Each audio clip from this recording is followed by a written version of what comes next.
Good evening again. The hour of 6:30 PM having arrived, I will call to order this regular meeting of the Planning Board. This meeting is being broadcast live on the City of Keene YouTube channel. The video is also streaming on the city's website and is posted on the website by the end of the next business day, barring any technical difficulties. Anyone wishing to view a copy of the agenda and supporting materials will find it on the city website. To receive electronic copies of future agenda packets, please go to the homepage and subscribe to the city meetings email list. The public and other board members will be recognized to ask questions and make comments on the agenda item under discussion. After being recognized, all remarks are to be made through the chair. Will staff please conduct the roll? Harold Farrington, Here. Roberta Mastrogiovanni, Here. Mayor Jay Khan, Present. Councilor Mike Present. Remy, Here. Sarah Vazani, Here. Ryan Clancy, Here. Kenneth Cost, Here. Armando Rangel. Here. For the alternates, which I don't see any in the room, but I'll just read through it really quick. Stefan Mayu, Randon Markelon, Tammy Adams, and Michael Hafer. Okay, thank you. So no alternates need to be elevated this evening, so we can move on to the minutes of the previous meeting. Is there a motion to approve the minutes of the November 25th, 2024 meeting? I'd like to move to approve the minutes from the November 25th, 2024 meeting. Thank you. Second? Second. Mayor Khan, thank you. Any questions, comments, or changes on the minutes? Seeing none, I'll move us to a vote. All those in favor of approving the minutes of the November 25, 2024 meeting, please indicate. Any opposed? Minutes are approved. Thank you. All right. Item 3 on our agenda is a final vote on conditional approvals. This is a standing agenda item, and as a matter of practice, the board will issue a final vote on all conditionally approved plans after all the conditions precedent have been met. This final vote will be the final approval and will start the 30-day appeal clock. May I ask staff if there are any applications that are ready tonight for final vote? Thank you, Mr. Chair. Mary Brenner, Senior Planner. There's 2 applications that are ready for a final vote this evening. The first one was included in the memo on page 26 of your packet. It's project number PB-2024-13, a 2-lot subdivision for Habitat for Humanity at 0 Old Walpole Road. Excuse me. The conditions included that the owner's signature appear on the plan, inspection of lot monuments by the Public Works Director or their designee, subdivision approval from New Hampshire DES, since it was a lot that's less than 5 acres in size with no city sewer. Submittal of the 4 full-size paper copies and 2 Mylar copies, and submittal of a check to cover the cost of recording fees. And all of those conditions have been met. Thank you. Do you, I'll entertain a motion for final approval for PB-2024-13. I'd like to move to issue final approval for PB-2024-13, 0 Old Walpole Road subdivision. Thank you. Second? Second. Thank you, Mr. Mayor Khan. Any discussion? All right, let's proceed to the vote. All those in favor of final approval? Any opposed? Final approval issued for PB-2024-13. You mentioned you had a second one as well, Mary? Yes. The second one is for project PB-2024-16, which is a site plan for the Kia site for the construction of a new building. The address is 440 Winchester Street.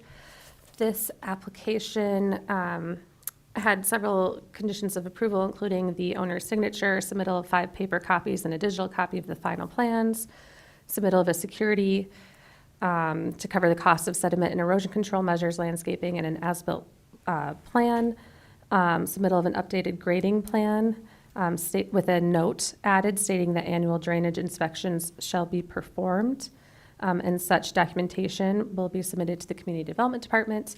And then there was one final condition of approval that has not been met, but after consultation with the city attorney, we don't feel that it does need to be met, but that's one thing I wanted to just raise with you today.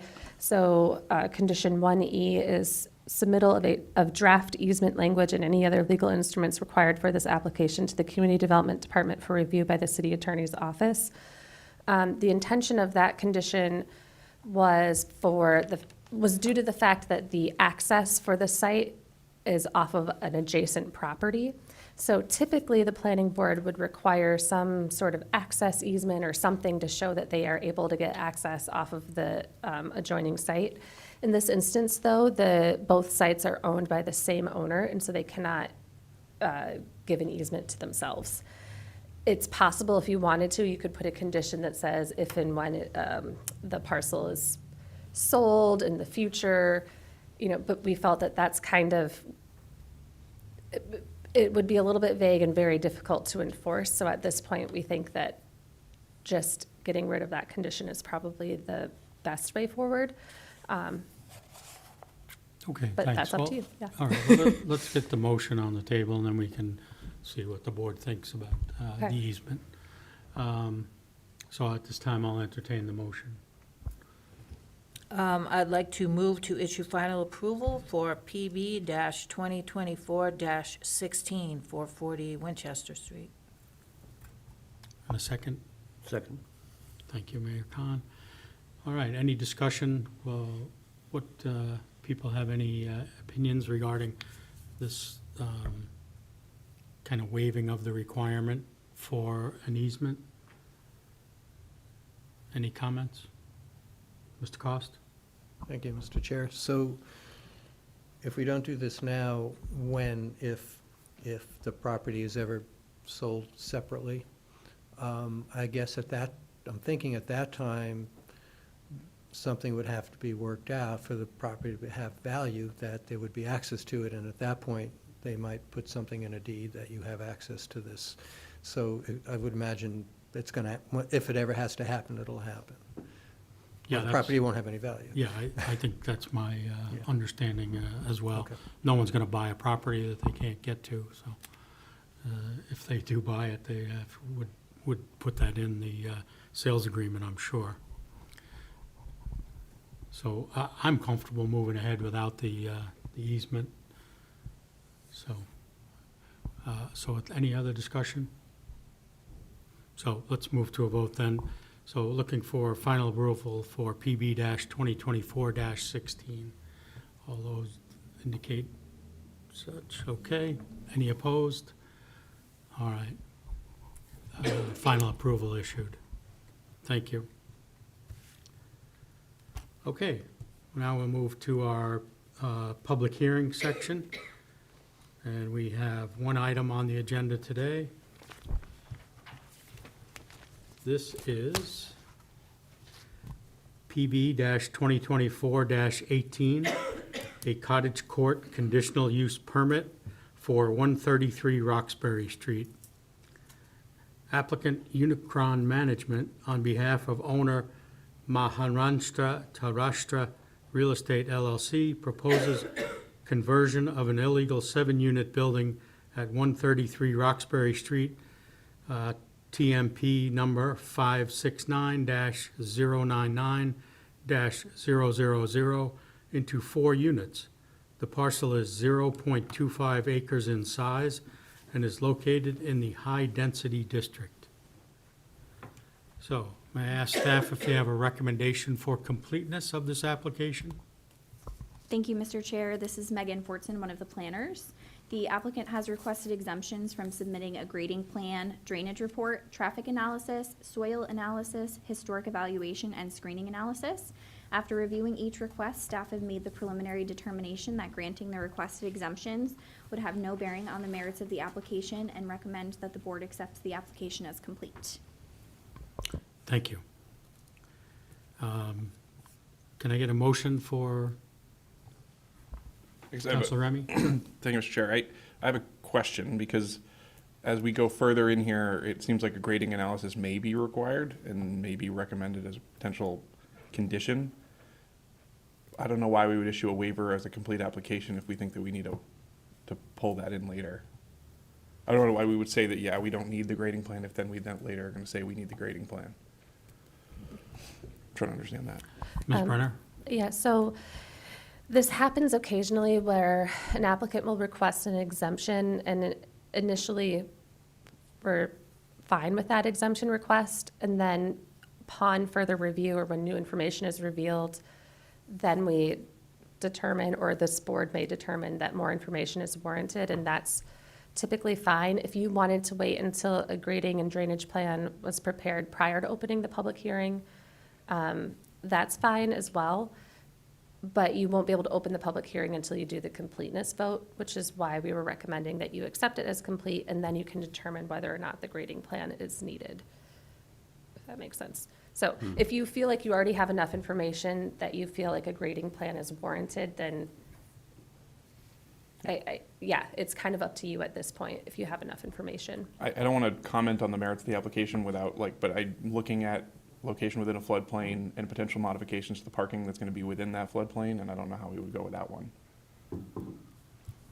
Yeah, in reading the agenda package, it seemed pretty clear that it was likely to be required.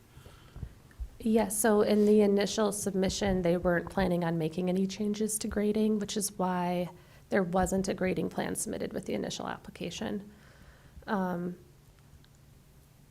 I would still recommend accepting it as complete and opening the public hearing, and you can always require that information if needed. But again, that's your purview as the board. If you feel like you need that information before you can start reviewing it, you could ask the applicant to come back with a grading plan. Councilor Remy? Thank you, Mr. Chair. I'm okay either way. It just starts the clock, approval or denial if we accept it as complete. So, Mayor Khan? Thank you, Mr. Chairman. This could have an impact on abutting properties. Is that correct?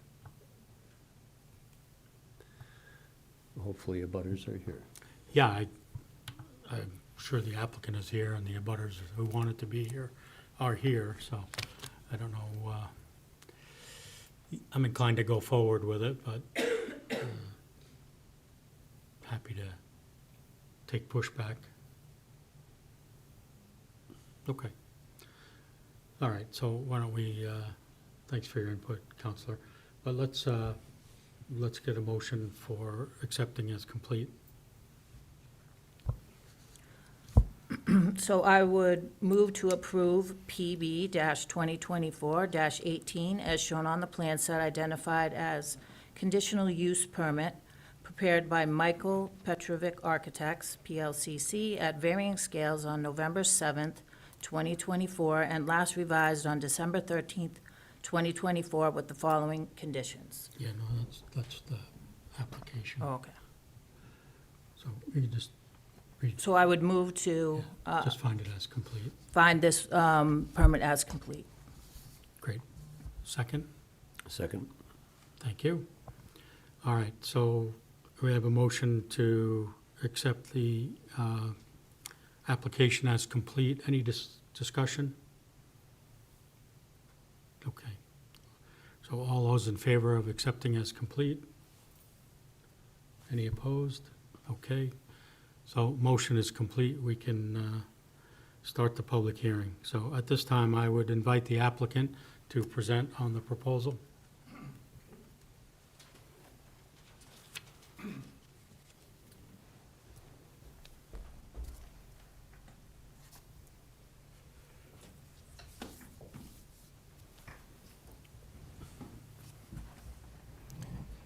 Mr. Chair, Michael Petrovic, architect, Michael Petrovic Architects, 310 Marlborough Street, Keene, New Hampshire, representing the applicant.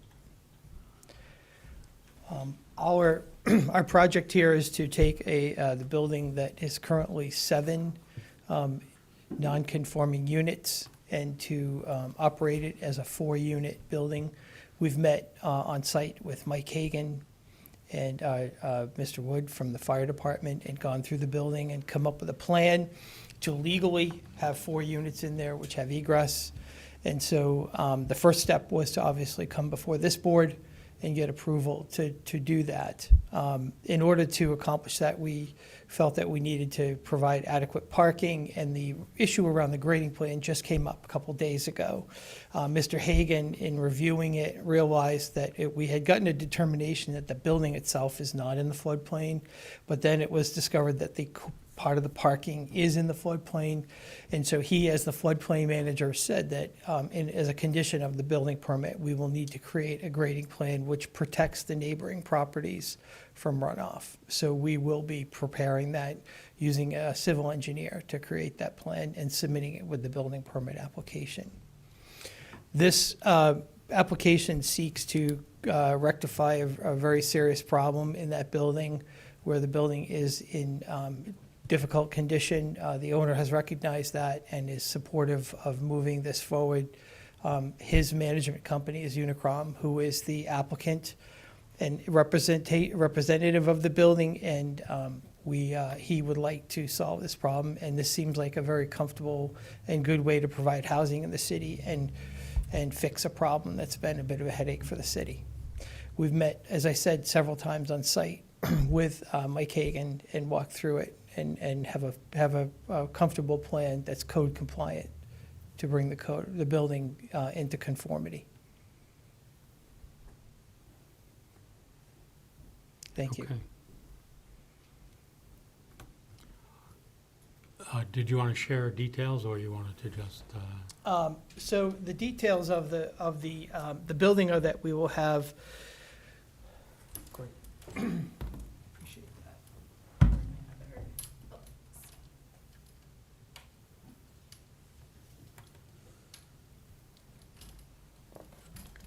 don't know if you can see this from up there, but we would create a new 5-space parking area off of Harrison Street, which would neaten this up. We have snow removal area, which we need to look at because of the grading, which Mike Hagan has raised to us. The building will have 2 units in the front of the building and 2 units in the back section of the building. 1 unit on the first floor in the front, which is a 2-bedroom. There'll be a 3-bedroom unit in the front on the second floor, which uses the 3rd floor, and then 2 2-bedroom units in the back of the building. So what we've done is provided 1 extra parking spot. We're required to have 4, 1 per unit. So we thought that would be advantageous to have an extra parking spot on site, closed-in area for a dumpster, and some site lighting, and organize the site so that all of the tenants park here and either enter the building through the front of the building or through the existing porch on the side. The porch will be repaired and cleaned up, the building painted, and we're looking, excuse me, at also putting new windows in as well. So that's our plan for the site and the building.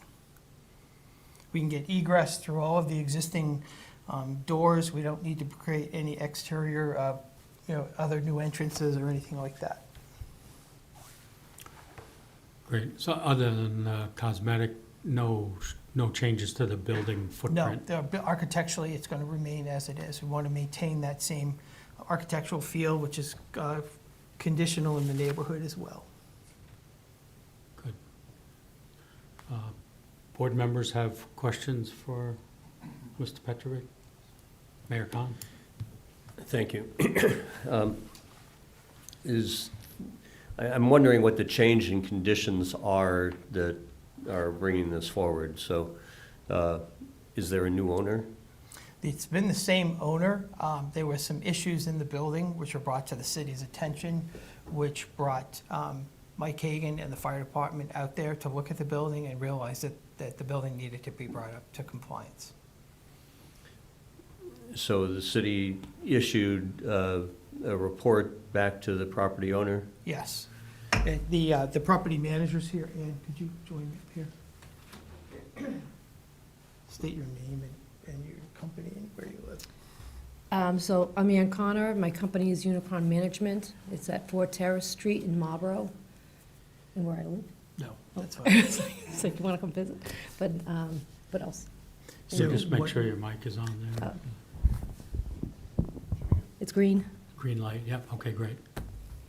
So what, can you just give us a brief description of how this came about? So this came about because I took over management in April, and to be honest with you, I was horrified when I did my inspection. And I called Ryan Lawless to say, there's something's got to be going on with this building because it's in such pathetic shape. And I met with Ryan and his team, and we went over all the problems that they've been working towards with the owner that has kind of been ignored. And then I just went back to the owner and said, we're doing this. We've got to fix the building, we've got to be compliant, we've got to be up to code. We've got to give somebody a good place to live because it's a horrible place to live. So I kind of dictated it. So, Thank you, I appreciate that. Yeah, I think we all appreciate that. Yeah. So, this shrinkage of the number of occupants in the building is a part of that overall plan. yeah, It- yeah, so right now, when I came on board, we had 7 apartments, one being totally empty, so we've evicted two full apartments. I have only 3 right now, and to be honest with you, I was just gonna keep the 3 because that's what we're zoned for. But keep the 3 going until we had a plan, so we kept income coming in. But the plan is to make it an empty building, renovate every single apartment, new appliances, new floors, new windows, new everything, and start over. So we'll be hopefully a 4-unit house. Thank you. Mr. Klein, oh, Ms. Fasano. I have 2 questions. The first one is more just curiosity. So there were 7 bathrooms in there? And will you keep 7 bathrooms? No. No, one apartment is actually going to be like a mechanical room. Okay. And then I'm taking the other small apartment, 2 small apartments and merging them, and then, so that will take care of it. I'll just make a bigger bathroom. Okay. So there'll only be 4 baths. That was more curiosity about 7 Yeah. bathrooms in one small building like Yeah. that. The second question is about lead paint. So if you're going to be redoing all those surfaces and the windows, will there be any of the existing paint left from an older building like that? Or is the plan to at least do some lead paint testing for if you plan to rent to anyone with children, et cetera, with an old home like that? So I'm really looking at putting siding on the building as opposed to painting, but if I do paint, it'll be painted by a lead-certified company. Okay. With all new windows. We're putting in all new doors, so jambs, windowsills will all be gone. And we're also covering up the existing wall with a 3/8 sheet rock, because it's, right now, it's horsehair plaster. Okay. It will all be painted, fresh Okay, paint. wonderful. Thank you. Mr. Cost? I'm looking at a diagram which shows the floodway. I'm just trying to understand the floodplain. It looks like this diagram, I don't know if you have it, it's on the staff report, page 31. Anyway, it looks like the floodway goes right across the back of the building. So you had it certified, recertified as not being in the floodplain. So Yes. this diagram is not accurate? That diagram is not up to date. This was recently redone, certifying that the building is not, the parking is. Okay, all right, thank you. And Mr. Hagan is behind that. I'm sorry, what's not accurate? The flood diagram that he is looking at is not accurate. We had it recertified that the building is not in the floodplain, that the parking is, and Mr. Hagan agreed to that as the floodplain manager.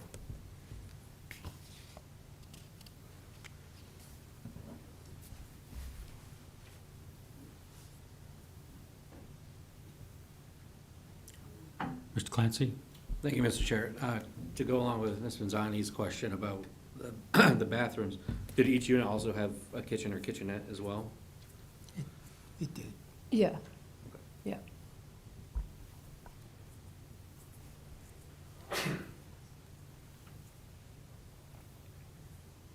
Counselor Remy? Thank you, Mr. Chair. I'm curious if you're open to, because it's probably gonna come up later, there's not screening proposed as part of the additional screening that's maintaining the hedges that are there. Is there an openness to providing additional screening if the board was to require that, or as far as fencing So actually, around? we've been asked to cut trim the hedges lower because of the sight lines of egress and entering and exiting the driveway. So we were going to, originally had said we'd maintain the hedges, and planning has asked us to reduce the height on those because of the sight lines, and also because they're actually obstructing the city sidewalk. So, yeah, different, and that's where fences don't grow to expand to fill over sidewalk, but it's just something, given that you are double the occupancy of the neighboring properties, at least on one side. It's a question of. So currently the neighbors have fences. They're not our fences, but there are fences that are shielding both neighbors from that. Okay, and that's, I'm sorry, I can't see that in the. Right. So we had said we were gonna maintain the fences, and then a neighboring owner came in and said, those are my fences, so. Okay. As long as there's a fence, then you don't need two facing each other. That'd be funny to look at. Thank you. Mr. Cost? This conversation about the fence goes a little bit to one we had before with cottage courts.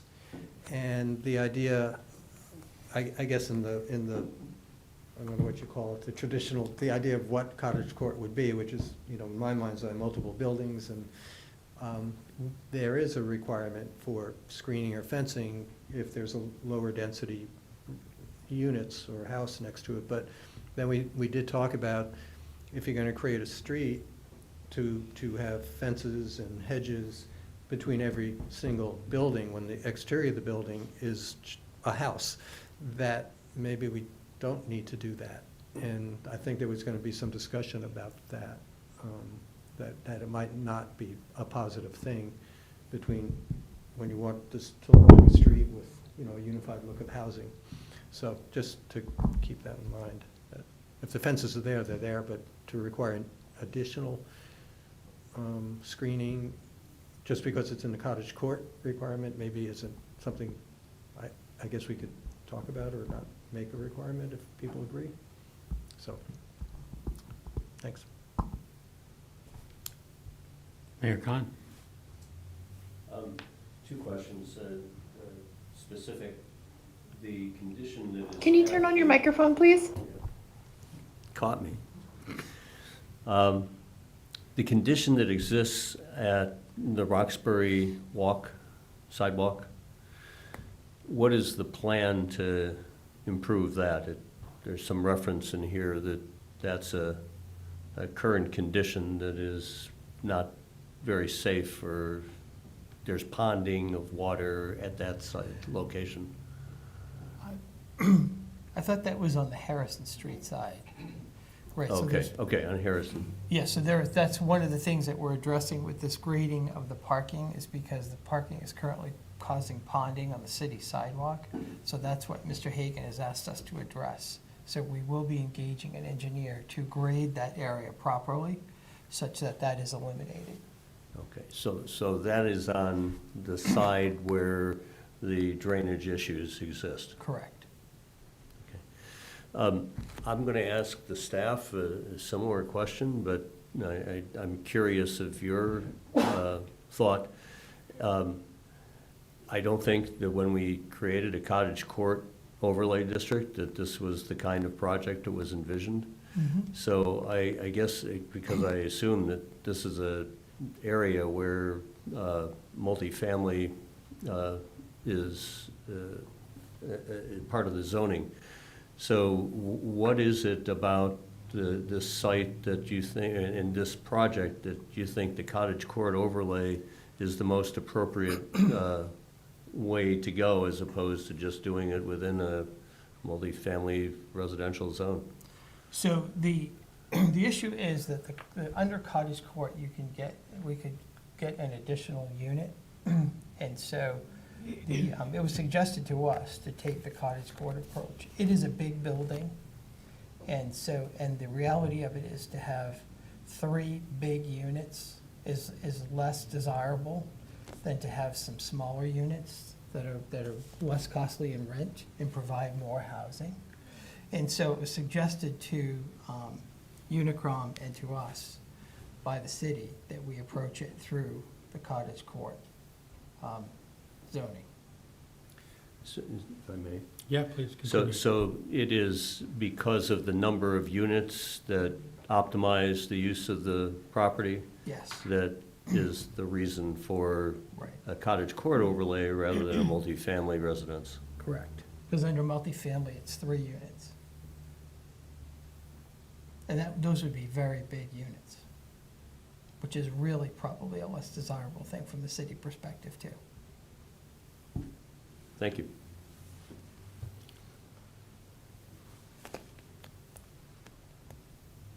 Other questions? Okay, thank you very much. I You're welcome. appreciate the Thank you. information. Thank you.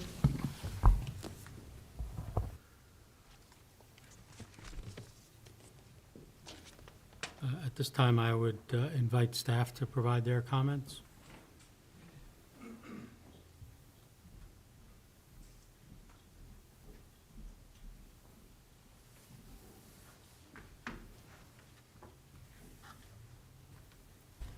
Thank you, Mr. Chair. This is Megan Fortson, one of the planners. So to give you a little bit of additional background information, the subject parcel, it's about 1/4 of an acre in size with its primary frontage along Roxbury Street. Under the Land Development Code, the primary frontage for a corner lot is determined as the shortest length of frontage. So where the front of the building faces, again, Roxbury Street is the primary frontage, not Harrison Street. As was explained, the building on its tax card is approved to operate as a 3-unit apartment building, but it has most recently been operating as an illegal 7-unit building. So to come into compliance with the Land Development Code requirements and more with the city, given the existing issues that are known on the site, the property owner and applicant are proposing to convert the existing inside of the building into 4 units. Notable features on the site include the existing parking area, which is going to be expanded into 5 parking spaces, as was mentioned. There is an existing dumpster to the south of the building, and then an 8-foot by 8-foot storage shed at the southeastern portion of the site. Now, to address Mayor Khan's question related to why the cottage court process would be the most appropriate review process for this type of application, the property is located in the high-density district, so this lot itself, if it's about 1/4 of an acre, I think it's 10,890 square feet total. You can find the actual number on your proposed conditions plan that was included in the staff report. But in order for them to be able to have 4 units total on that site, they would need to have 6,000 square feet for the first primary residence, and then an additional 5,000 square feet for each additional unit. So that means for 4 units, we would have to have a 21,000 square foot lot, whereas this is only slightly under 11,000 square feet. So under the cottage court process, you can get increased density in the high density district without having to have that bigger lot size. There's currently an ordinance going through the review process to remove that density factor of 5,000 square feet for each additional unit, but that's probably not going to be adopted until about February or so at the earliest. So that's why, as Mr. Cost had mentioned, we've seen a lot of these applications come through for the conversion of existing buildings because it's a way for applicants and property owners to be able to have that extra density without having to get a variance from the zoning board. So just a little bit of background, hopefully that makes sense and provides some additional context. So there is an existing walkway that can be used to access the site from Roxbury Street. The applicant is proposing to extend that and connect it to the new parking area. And because there are fewer than 5 units that are proposed to be created, the project does not meet the threshold for major site plan review. Planning staff have made the preliminary determination that the project doesn't meet the thresholds to be reviewed as a development of regional impact, but the board will need to make a final determination about that. In regards to the departmental comments that were received on the application, the city engineer, as was mentioned, did have concern over the fact that there's ponding in that parking area adjacent to Harrison Street. So that's why the regrading of the parking area was recommended and requested. In addition to that, while the applicant is going to be maintaining the existing hedge, because of the fact that it's overgrowing onto the Harrison and Roxbury Street sides of the property, there was concern from the city engineer's office that traffic exiting the site didn't have sufficient safe site distances from vehicles that might be traveling along Harrison Street or Roxbury Street. So they're going to be maintaining the hedge to screen those new parking spaces that are being added along the northern portion of the parking area, but the height of the hedge is just going to be slightly lower. And then, as was already mentioned, the plans examiner, who is also our floodplain manager, said that if the recommendations by the city engineer's office were to be put into play, that this would potentially require the submittal of a floodplain development permit. That sort of is separate from the board's review of this application, but it's something to definitely be aware of. This property there's the floodway and then the floodplain. The floodway is part of the floodplain, so it's more likely to flood, basically. So when the floodplain manager reviews this application, what he's going to be looking for is that there's no net loss in the storage area on the site, on the compensatory flood storage. Hopefully that makes sense. That's the extent of my knowledge about that. To run through the applicable standards, to start with cottage court, there are the development types. So the applicant is proposing to redevelop the site as a 4-unit building managed by a property management entity, so that standard is met. In regards to the dimensional standards, it applies with all of the height requirements, which is, 3 stories in the high-density district, so the applicant complies with that. It complies with the 15-foot rear setback and the 10-foot side setback. And then in terms of density, it's about 1 unit per 1/16 of an acre, or 16 units per acre. So that standard appears to be met. In regards to the dwelling unit size, the sizes of the units are going to range from 510 square feet for the smallest unit to 1,620 square feet for the maximum unit, which creates a maximum average unit size of 900.25 square feet of gross floor area. So this section of the code says that units created as part of the cottage court process can have a maximum average size of 1,250 square feet of gross floor area and a max building footprint of 900 square feet. So that standard is met. In regards to parking, they're providing 5 parking spaces. You can have a minimum of 1 parking space per unit provided, or a maximum of 1 parking space per bedroom provided. So with a total of 8 bedrooms, they are right in the sweet spot between 4 and 8 parking spaces being allowed on their site. In regards to the driveways, this driveway is for 2-way traffic, so you can have a minimum driveway width of 20 feet and a maximum driveway width of 24 feet. Their existing driveway is slightly wider. It's 26 feet wide, but they're not proposing to change it as part of this application. And then the travel aisle for the parking area is going to be a little over 23 feet wide, which complies with the 22-foot wide travel aisle requirement for 90-degree parking. That's the word I'm looking for. There's no internal roads proposed. In relation to screening, there are the existing hedges that run along the western and northern portions of the property that are going to be maintained and trimmed. And then, as was mentioned, there's an existing fence along the eastern property line and the southern property line. So staff recommend that the board include a recommended condition of approval related to the submittal of an updated proposed conditions plan showing the appropriate property line and fence locations prior to the issuance of final approval, which that has actually, since the date of this staff report, has been met. The applicant removed the fences that were shown on the plan, so that no longer needs to be included as a recommended condition of approval. In regards to the architectural guidelines for the cottage court regulations, those aren't really applicable to this application, given the fact that what they're largely doing is considered ordinary maintenance and repair. And the applicant has stated that they're not going to be making any changes to the architectural features that the building currently has. I'm going to switch over to the planning board site development standards under Article 21. And I'm going to try not to go too nitty-gritty. But in regards to drainage and stormwater management, I mentioned that there's already the existing ponding point on the rear portion of the site. In addition to this, the site is already graded, not necessarily graded, but its existing grading is such that it would drain towards the rear of the property, potentially onto the adjacent parcel at 16 Harrison Street.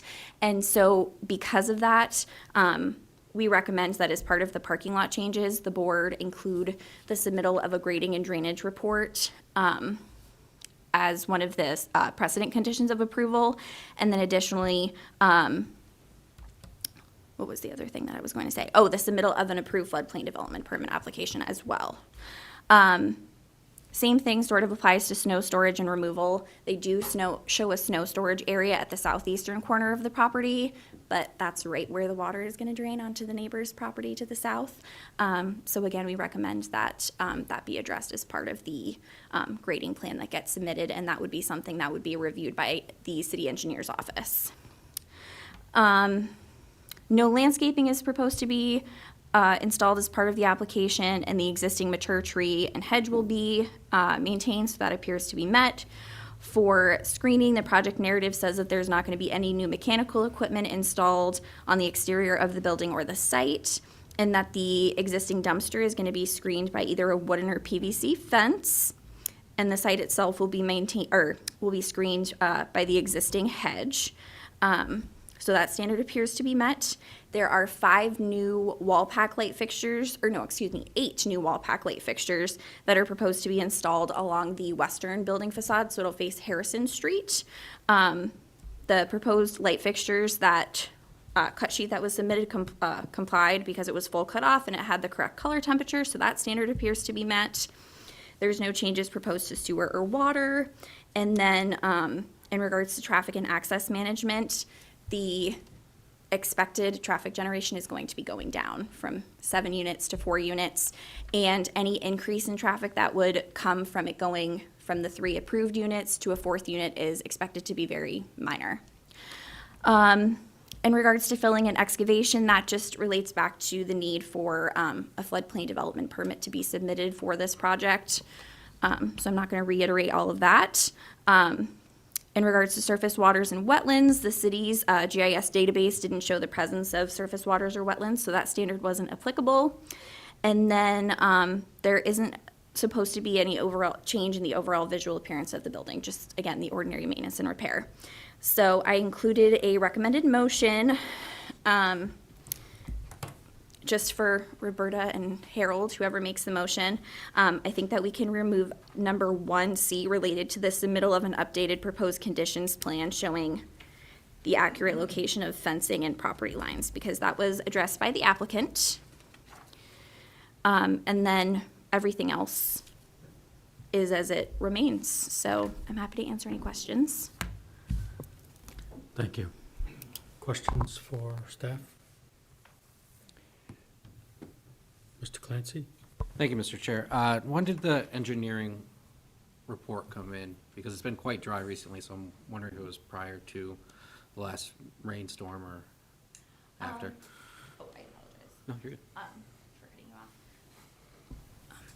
Mr. Chair. Yeah, Ms. Fortson, please. So the comments from the city engineer were given to us as part of the initial review process. So once we intake an application, we review it for a few days just to make sure that it's complete, and then we get it sent out to city staff, including engineering staff, which are part of the Public Works Department. So we received those comments from the city engineer, Brian Ruoff, right away, and it wasn't related specifically to like storms or anything like that. But if you were to look at Google Street View imagery, you can just see that there's basically like a huge hole on the Harrison side street of the parking lot, right adjacent to where the sidewalk is. And so, in an effort not to have that impact the city's infrastructure, they were requesting that the applicant make the repairs to that area. Does that answer your question? Okay. Just to test my understanding, there's an existing curb cut on Harrison, and that is the only one, and it's not going to change. That's correct. Thank you.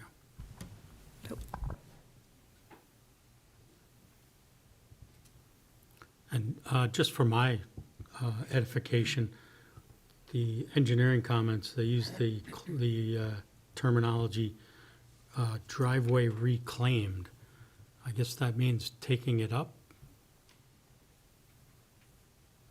Yeah, so I don't know if Mary maybe has a better explanation of that, but it's just, yeah, basically taking up what's there, regrading it, and then repaving it to ensure that there's not Yeah, going I to be any understand runoff. regrading and Yeah. repaving, but I haven't Reclaiming seen the it, term reclaimed before.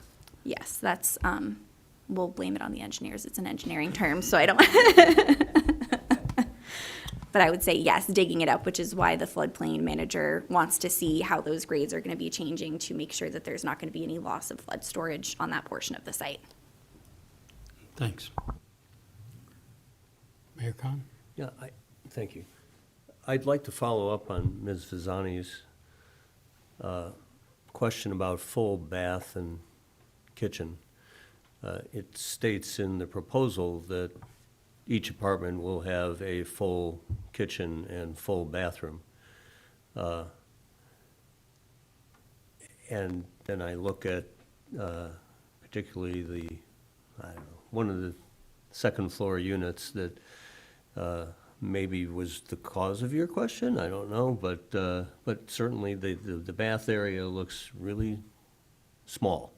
So I guess, I don't want to question what the size of it is, but that the statement of built as proposed with full kitchen and full bathroom, to me, that seems like an important condition to the approval of 4 units. I'm testing that on you.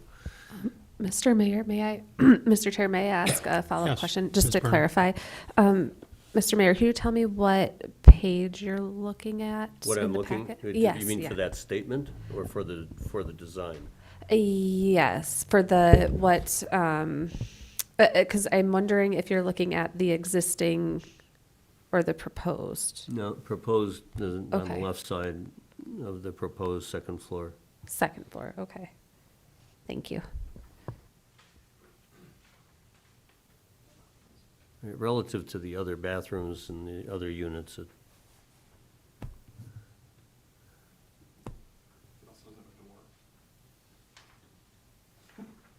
it's missing a door.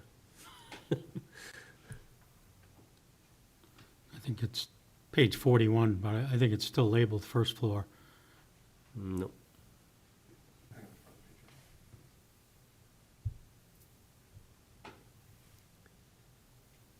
Yeah, page 41. Looks like we have an answer. Oh, sure. Mr. Petrovic, I could help address that. thank you. Thanks, Megan. So I can assure you, as the architect, that is this size, that our bathrooms are definitely going to be usable and comfortable for all that need to be there. But those plans are very schematic. Everything that we submit will meet the building code. But I can assure you that the size of these units, they'll have bathrooms that are very comfortable to use. Yeah, I guess what they seem very conceptual as opposed to building documents. Right. And so as a matter of condition, I guess what I was asking the staff is that another condition that, there be detailed drawings that not only show, but are, in fact, then we do a follow-up inspection to see that they're built as presented.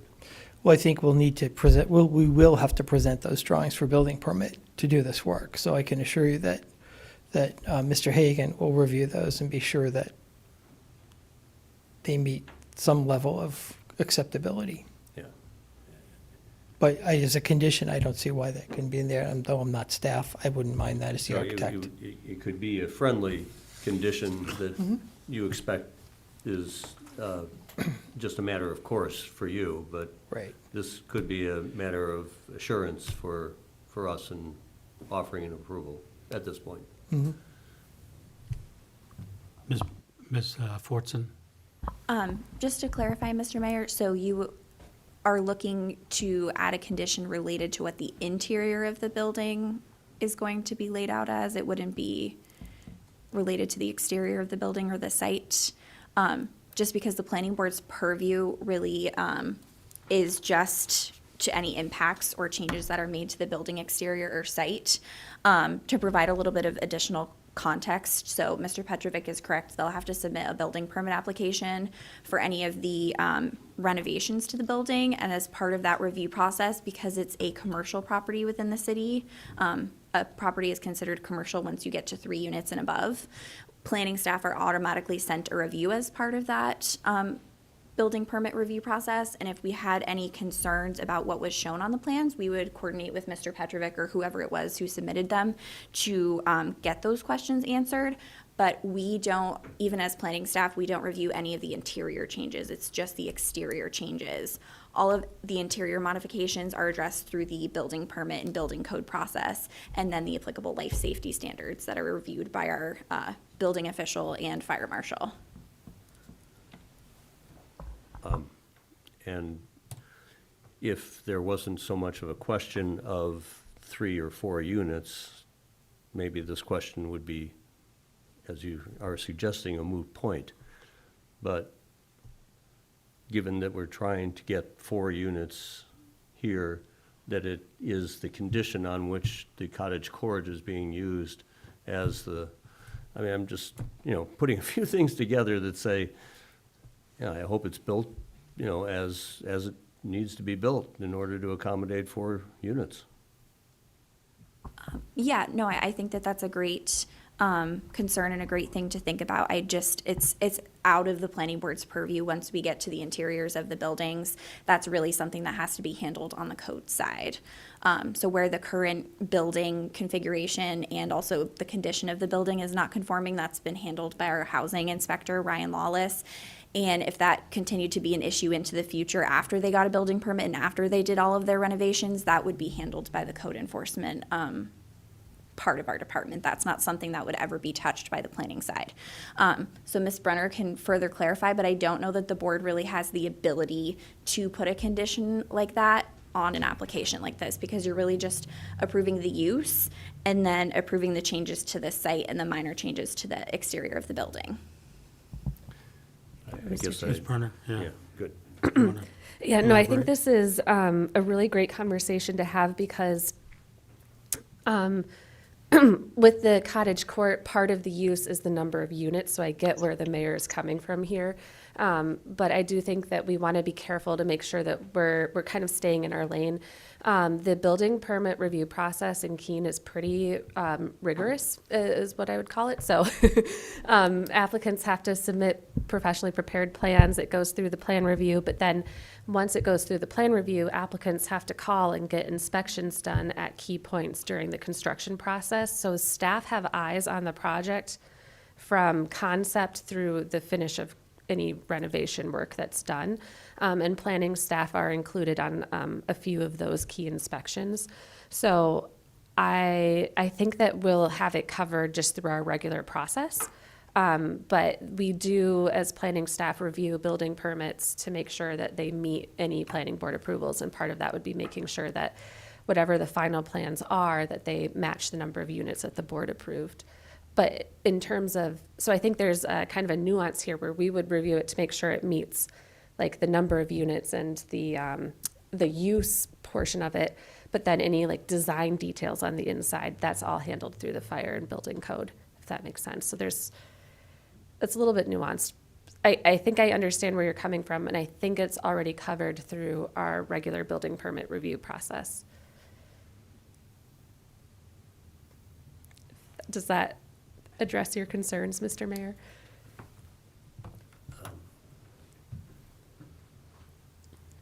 When we get to discussion, I guess I'll do it some Okay. more, but I think we've addressed it for now. Okay. Thank you. Ms. Vazano? Thank you, Mr. Chair. I have one last question. Are there requirements, I'm going to go back to the lead paint, are there requirements to make sure that there is no lead paint on left before we rent in the city? So, oh, go ahead, go for it. No, I know that there's disclosure requirements. So if you're going to rent a house that has lead paint in it, you just have to disclose that to your tenants. And then I believe if there's an, like we've had some situations where landlords in the city have had a tenant that tests, like a young child that tests for high lead exposure, and then they have to do remediation. But it's a very expensive process to do like a full lead remediation, so it's a huge, like, the expense of it makes it really, really hard for landlords to proactively remediate lead. It's a huge problem in the city, though. We have a very old housing stock and a lot of houses with lead paint, and a lot of old apartment buildings with lead paint in them. And it's been a big struggle for landlords, even landlords who are trying to be proactive and do the right thing. It's often not attainable. So what they'll often do is do the outside of the building, the lead remediation, and not the interior, and then kind of address it on a case-by-case basis or sort of piecemeal over time. Right. But Kids don't usually eat the outside of the building, though. But I think that's one of the reasons, I think it's great that they're replacing the windows, because that's one of the biggest culprits. Yeah.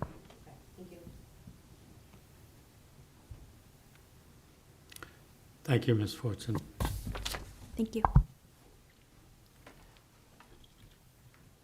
Okay, at this point, I would invite anyone from the public who's here to provide comments or ask questions.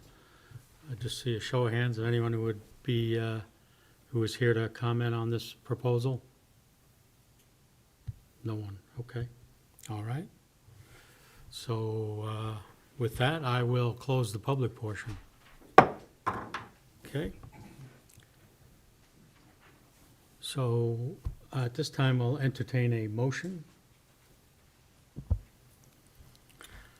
I would like to move to approve PB 2024-18 as shown on the plan set identified as conditional use permit prepared by Michael Petrovic Architects, PLCC, at varying scales on November 7th, 2024, and last revised on December 13th, 2024, with the following conditions.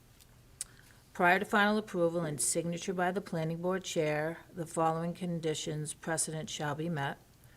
A, owner's signature appears on the plan. B, submittal of 5 full-size paper copies on the final signed plan set. And C, submittal of existing and proposed grading and drainage plans prepared by an engineer licensed in the state of New Hampshire, subject to review and approval by the city engineer's office. And 2, subsequent to final approval and signature by the planning board chair, the following conditions shall be met. A, prior to the commencement of parking lot modifications, the submittal of an approved floodplain development permit if deemed necessary by the floodplain manager. Second. Thank you, Councilor Remy. Okay. Discussion, Councilor Remy? Thank you, Mr. Chair. I agree with the staff's comment that this does not likely have regional impact where we would need to notify neighboring communities. But I'll put that on the record. I like the idea of moving to 3 to 4 units. I know it's hard to get out of our mind that it was 7, and it's really hard to kick out that, but we need to trust that our building code will prevent that from happening again, and that's where I think where the mayor is getting stuck on the fact that we're thinking about the fact that this got to 7 and how do we keep that from happening again. That's, I think, where the building, we need to trust that our process is good in other parts of the city, and that's not within our purview. I'm tempted to slow down talking so he has a chance to get back whenever you hear me say that, but I think the idea of moving 3 to 4 is great. I think overall the building looks good. I trust that the team, the owner, the management team, and the architect will make sure that we have a good plan with the interior design to make sure that it's safe for all occupants and in better shape. We've seen a very, very similar looking building to this in one of the last meetings. I don't know if it was designed by the same person or built by the same person, but it looked like it was the exact same rooms.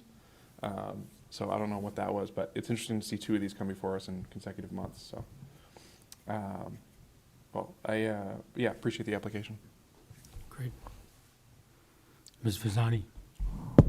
I agree that this is a great idea to repair this building. It's right in the heart of our downtown area, and it is in awful condition. So I'm excited to see the repairs going forward. I think they've done a good job of making a plan to do so.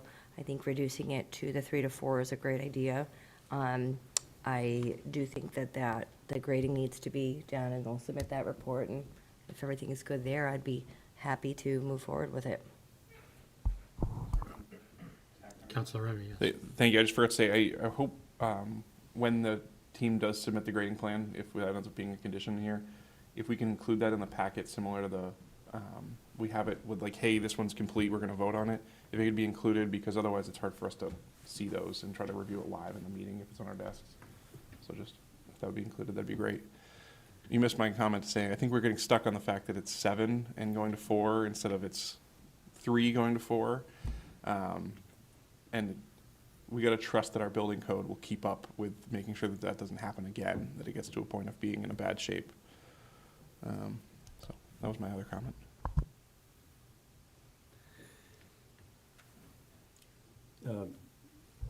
Mayor Khan? Yeah, I'll try to piggyback, and thank you for repeating. First, I would compliment the property manager. We hear of conditions like this, overcrowding, over-occupancy in older buildings. It's a bad rap on the city. It's tough on tenants.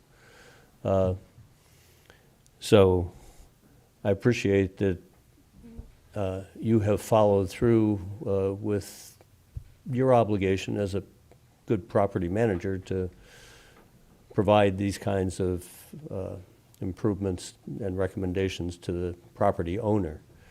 Good that you have a well-known architect working with you, who I have developed my own personal trust in, but I don't have that for the property owner, I guess is my concern. The reason, staff, why I raised the question about having a good set of plans, that they are, as-built are adjusted and reviewed so that they remain within compliance of what the proposal was. You're suggesting I need to have faith that that is the process that will occur. But my questions do relate to, will the good suggestions coming from professionals be in fact implemented by the person who needs to do the contracting and take responsibility? Councilor Remy? Thank you, and I appreciate that thought, and that's where I think our building code really, because especially now that Hagan and the team are aware of this, they're gonna be following it pretty closely to make sure that it's in compliance, I think. So I think it's outside of our purview. I don't think it affects whether we vote yes or no today.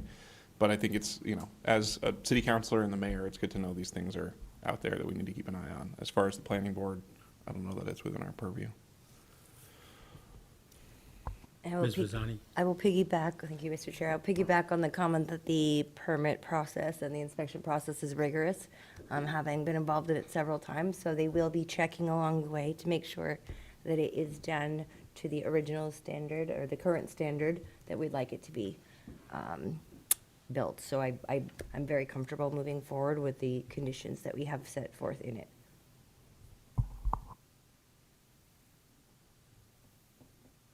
Mr. Clancy? Thank you, Mr. Chair. Because there's modifications being made to the site, and the management company is okay with doing the grading plan, and reclaiming the driveway, I'm okay with what we're voting on currently, but I just want, because CIP season is upon us, I just want to put in the record that within those neighborhoods in East Keene, in particular on Harrison Street, it's a slightly raised sidewalk with no curbing, and it's not in that great condition, along with many sidewalks in this neighborhood. And so if we're gonna require these properties that have poor driveway conditions, I hope that when the CIP comes before us, we see a little bit more effort in improving those sidewalks that those driveways connect to as well.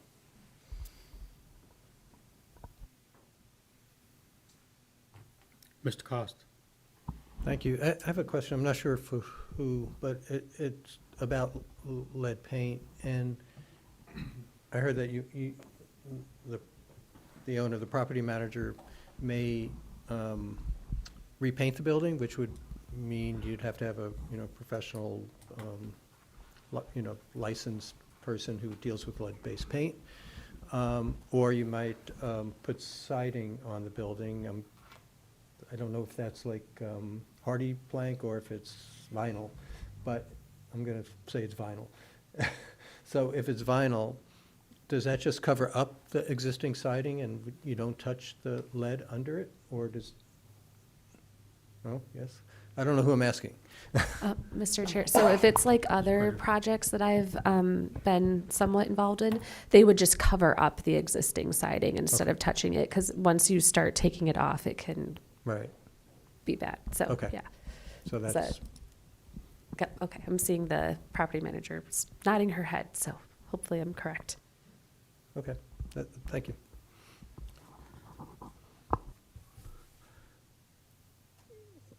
Well, I'd like to move ahead with a vote, but we'll give Counselor Remy a second to return.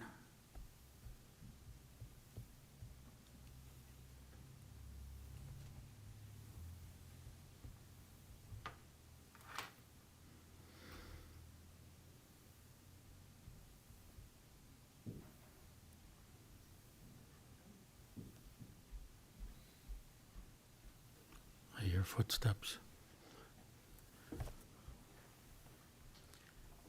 Mr. Clancy? Thank you, Mr. Chair.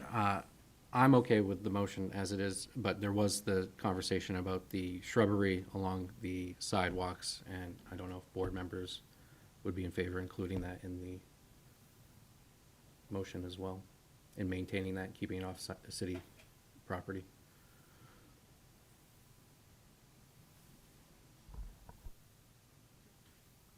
Counselor Remy? I like where you're going with it. I don't know if we need to mandate it. The city goes through and hacks your bushes on you, or if you don't do them yourself, and they don't do as pretty of a job as you might want to do yourself, so it's smart to do it yourself if you don't like what they're gonna do, so. I know this from experience with my tree in my front yard. It was shaped during our WOW weeks. Yeah. Wow. Wow. Wow. So,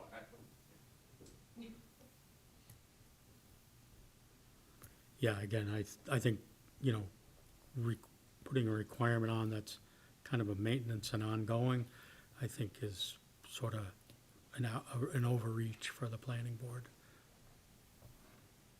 But anyone else with a strong opinion about that? Okay. Why don't we move to the vote now? We have the motion, we have a second. All those in favor of PB-2024-18 indicate. Any opposed? No. Application is approved.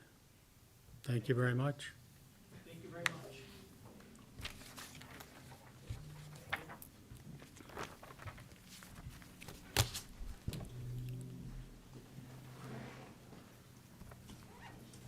Okay. Next item on the agenda is a request for advice and comment, which is an opportunity for the planning board to provide guidance to an applicant in a non-binding session. The request for advice and comment is regarding potential for regional impact.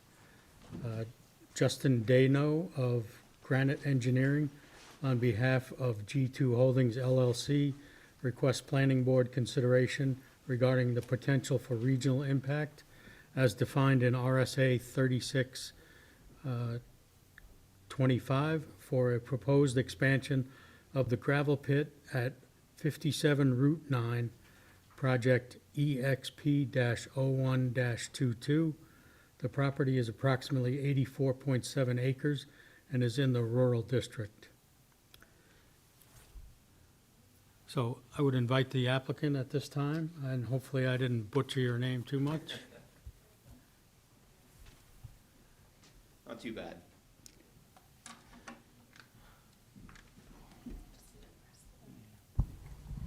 Good evening, Board.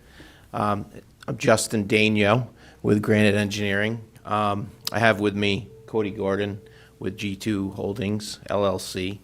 And as you had mentioned, we have a project that we would like to present to the planning board for the expansion of the existing gravel pit on tax map 215, lot 7. That was a gravel pit that was permitted in 2022. And the owner is at the point now where he needs to expand that operation to be able to really even get all the material that was associated with the previous project. So Mary has suggested that we come here to meet with you guys, and we understand we need to meet with you before we go to the planning board with submitting an actual application for earth excavation. The reason why, I think it's pretty obvious, but I think the reason for the regional impact is the expansion is on his 2 northern lots, and they're in Sullivan. So you may or may not recall, but the 215 lot 7, it's a pretty big parcel, but it's bordered by the town of Sullivan, and then there's 2 lots adjacent to that the applicant owns. I think it's map 5, lot 46, and map 5, lot 46-1. So the intent is to expand into Sullivan too with the gravel pit. So I'm pretty sure that it's going to have a regional impact, but that's why we're here. So, Councilor Remy. To try to keep it short for your sake and Yep. as far as I wish we had put you guys first, but right. basically, regional impact by definition is it could reasonably be expected to have impact on neighboring municipality because of proximity to the borders of the neighboring community. This is crossing the borders. And the review required basically is even if we have a doubt that that there could be regional impact, we have to rule that there is regional impact. So it's the phrasing in 3656 is doubt concerning regional impact shall be resolved in a determination that the development has regional impact. So if we have any question of whether it has regional impact, we need to raise it as regional impact. That's my position at least. I Yeah, don't- thank you. Yep. Yeah, I agree with your assessment of that. I don't want to tie it over too long with it. No. I mean, I was pretty much at the end of my presentation, so, yeah. Because it looks like there's already been some digging on the Sullivan side of the fence, just from satellite view, but Mm-hmm. I don't know what's permitted, what's not, but I would imagine it would have regional impact if. Yeah. Mr. Clancy? Thank you, Mr. Chair. If this is going to have to be permitted with Sullivan as well, because they're, So regional impact would give them a butter status, both them and the regional like, it's Southwestern Regional Planning Commission would get a butter status at this meeting. That's what that regional impact would functionally do. The town of Sullivan and Southwestern Regional Planning. I believe that's the right regional development, right? Thank you. Sorry. No, that's fine. Yeah, I think it's useful to make sure we're on the same page with the definitions. Mr. Mayor, did you have a comment? I was wondering if you were planning to approach the town of Sullivan. Yeah. And I don't know if, I gather if the property's in both locations, right, you're taxed by both locations. The property is, so you would, yeah. Are you planning to approach the town of Sullivan? Absolutely, yep. Yeah, we'll be filing an excavation application with the town as well, yep. It's just timing, Keene first, then, Sullivan will be notified, so they'll be able to have the ability to come to the Keene's planning board meeting. And then when we submit in Sullivan, I'm assuming that Keene will have the, so, yes, both towns. Good. And while my council friend is wanting to shorten your evening, I'm curious, what are you excavating on the site? I know you've been operating it on that site for decades, but is it sand, is it gravel, is it? I think it's a combination of gravel and probably bedrock.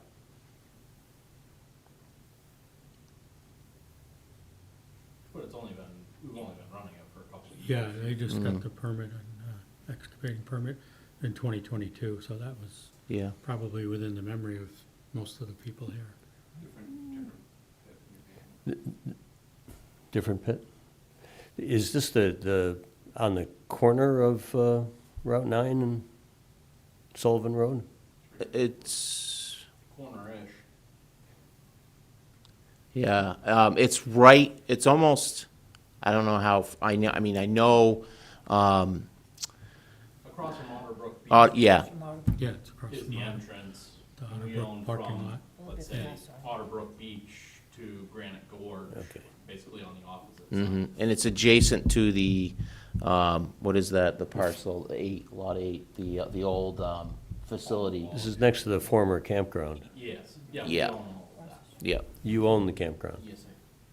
So the applicant is, and is it that property? It's basically that's here, and the pit will be running up this whole side of it. it's basically north of where the current pit is, Right. due north, upslope. So the access is from Route 9? Yes. Same access as what was previously approved. So we currently have vehicles that are accessing Route 9 from that property, hauling excavated material. Yep. Yes. And this would be an expansion with the intent of more material coming off of the site and more vehicles? I'm just curious. We've recently had some concerns brought to the city council about Route 9 and about that area because of traffic conflicts and intersections and some recent accidents that were pretty serious. I just want to raise that point, that were you to come back, addressing traffic concerns would be something that I think would be important. Clarifying if it would be, the intent is to continue operations, or the intent is to, it's more length of time or more volume per month? I think, it sounds like it's the intent is to keep going, Right. as opposed to put out 10 times more trucks. Correct, right. Let's say if we're running 50 trucks a day, we're gonna keep running 50 trucks a day. Yeah. We don't plan on running 100 trucks a day. It's just because they're running out of material to be able to access, from what I heard in the beginning of it, is they need to expand to continue the length of time that they're able to access. It's not to, Expand the footprint of the excavation area, not necessarily the vehicle trips per day. It'll be the same number of trips. It'll just be, they're moving into new areas, so. Ms. Brenner? Thank you, Mr. Chair. I just wanted to give you a quick background on why we recommended that the applicant come to you tonight. So this is not a formal public hearing tonight on the actual project. You didn't see any plans and no one was noticed and everything. The reason for that is because state statute requires that we send the minutes of the meeting where the planning board discussed regional impact by certified mail to the Regional Planning Commission and any other towns affected. And so what that would do in essence is it forces a 2 planning board meeting process at a minimum. And so tonight we were hoping that you could just stick strictly to the question of whether or not this is regional impact. That way we can have your vote on the record for the minutes. We'll get the official minutes a week from now. We'll be able to mail those out by certified mail to the Regional Planning Commission in the town of Sullivan. We've checked our boxes, and then they can come for you for the traditional public hearing process next month. And again, as Councilor Remy noted, both the Regional Planning Commission and the town of Sullivan will be afforded a butter status and will be invited to attend that. But I would encourage you to definitely think of all these questions and bring them to the public hearing when the public will have the notice ahead of time so that they can follow along with the discussion. Good. Yeah, I think that's good advice. Thanks. Councilor Remy? Can I make a motion then? Is that, unless you have one? Yes. No? All right. So I would move to find that this has regional impact to both the regional, Southwestern Regional Planning Commission and potentially the town of Sullivan as well. And the town of Sullivan as well, not potentially. Second. Thank you. Okay. All right. Any other discussion? All right, let's move to a vote. All those in favor of the motion that we find this as a project of regional impact? Any opposed? Okay, so moved. Development of regional impact is noted. Thank you. Thank you very much, Mr. Danielle.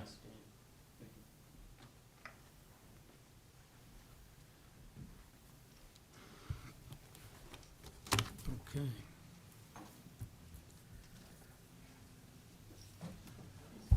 So now we move on. Mary, to you for master plan update. Thank you, Mr. Chair.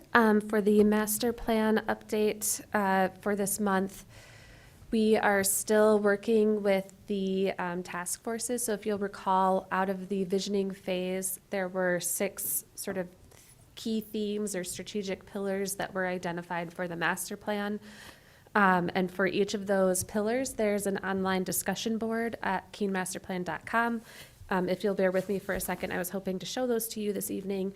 And in addition, for anyone who's interested, for each of those key themes, we have a task force that's forming. And those task forces will be meeting a total of 3 times each, once in January, once in February, and once in March.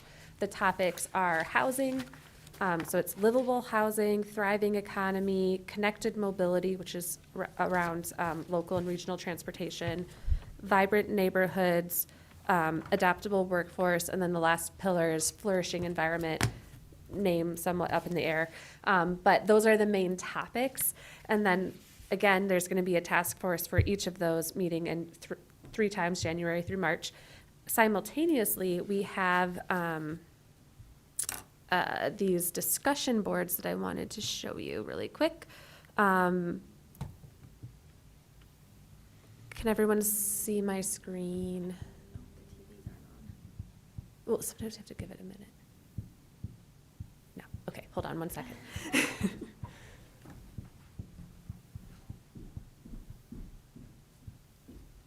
I didn't warn Asa ahead of time, so this is my fault. Oh, there it is.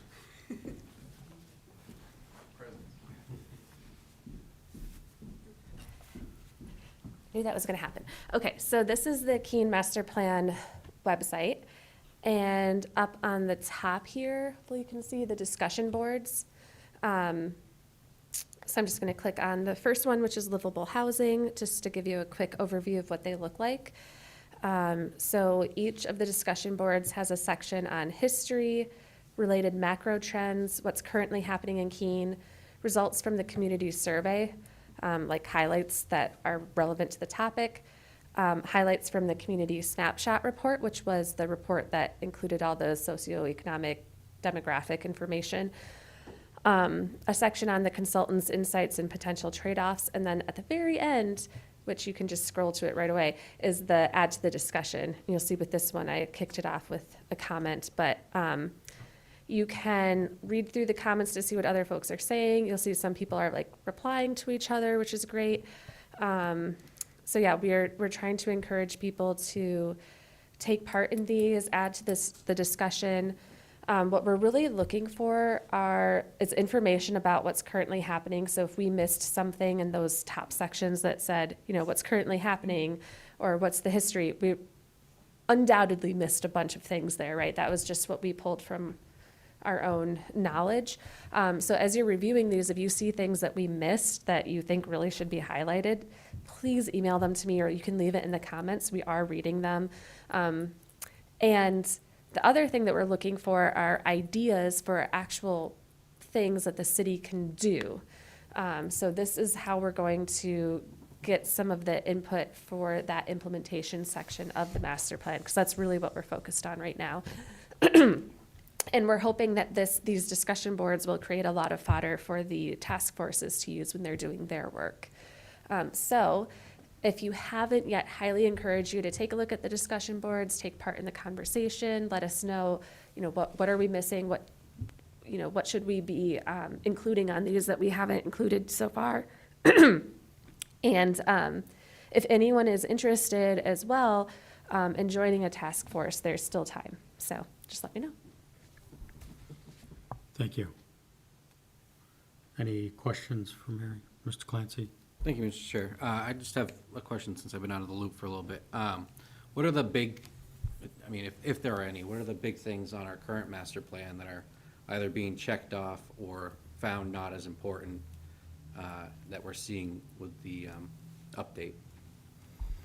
Sure. So what I've noticed is that a lot of the priorities and the themes from our last master plan are being carried forward, but with a slightly different emphasis. So we're seeing a lot more discussion this time about trying to grow our population. And, I think we're still having the discussion about how much or what's a healthy growth rate and all of that. But last time, I think I didn't see a lot in the plan that was focused on growth. It was more about maintaining quality. So this time I think there's more of a focus on growth. But in terms of the focus on sustainability and environmental stewardship and, the climate action piece of it and the walkability and, protecting outdoor open spaces and smart growth principles, all of that, those seem to be continuing forward with this effort. The other thing that sort of sticks out to me as a little bit different is the conversation around housing feels a lot more urgent this time around, and a much bigger recognition of the role that it plays with every other aspect of the plan's goals. So that's my personal take on it. I obviously was not around last time. Well, I shouldn't say obviously. I was here in 2012, but I was not here for the last master plan update. But based on, I've used it quite frequently over the past 7 years. I feel like that's kind of what I've taken away so far. Yeah, and being part of it, I would agree with you, Mary. That's right. I don't think we're losing sight of any of the, we'll just call it sustainability aspects and the outdoor living aspects that, people find very attractive about Keene. But there is a little more emphasis on, are there things that we could do in the plan collaboratively between the public and private sector to improve housing and perhaps improve the economic situation. Not that it's bad, but to just, kind of consciously build that. Okay. Mayor Khan. Yeah, one aspect that I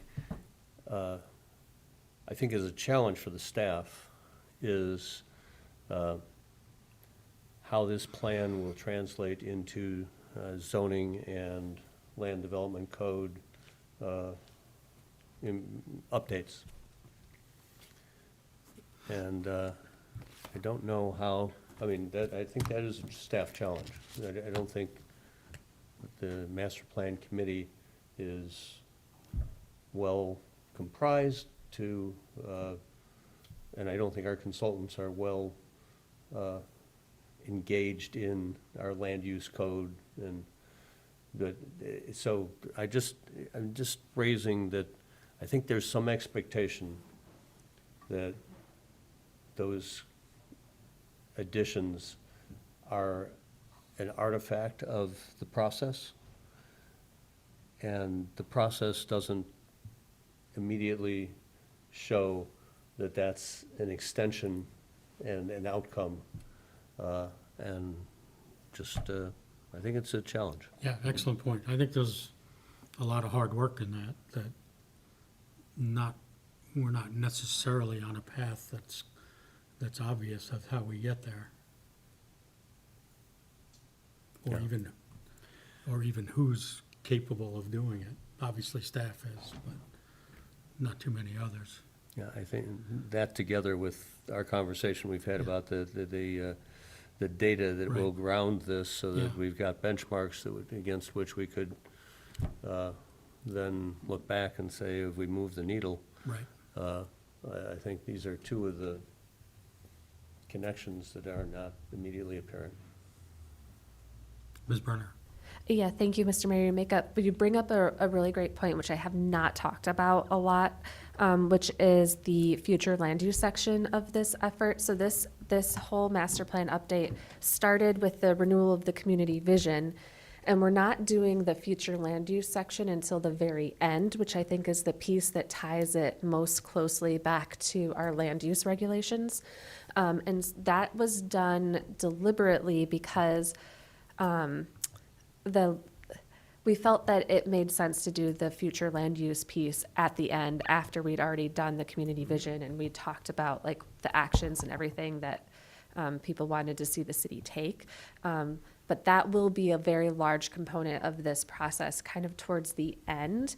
And so we do actually already have the second Futures Summit scheduled. It's for a Tuesday in June. I believe it's June 3rd. So it's going to be June 3rd from 5 to 7, I believe. This is from my memory. So, but yes, that'll be the final Future Summit. But leading up to that, we're going to have online story maps, and we're going to be trying to work with the community to build out a future land use map and a future land use plan. That piece of the plan, even though we're not working on it until the end, should be sort of a culmination of everything else that we're doing. Because that's the piece of the plan that really will help us shape what the physical development of the city looks like into the future. So that's the piece, I would say that's, under state statute, that's one of only 2 required components. But it's a very important piece of the process. So I have not talked about that very much yet, so I'm glad you raised that because it is coming up.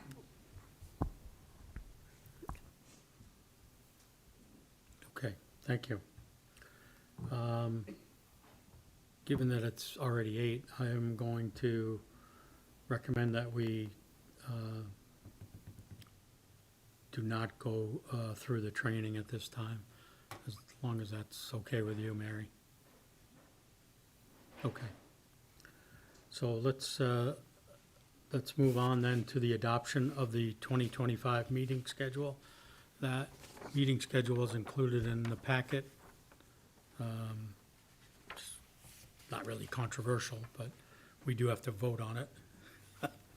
So I would entertain a motion for adopting the 2025 meeting schedule.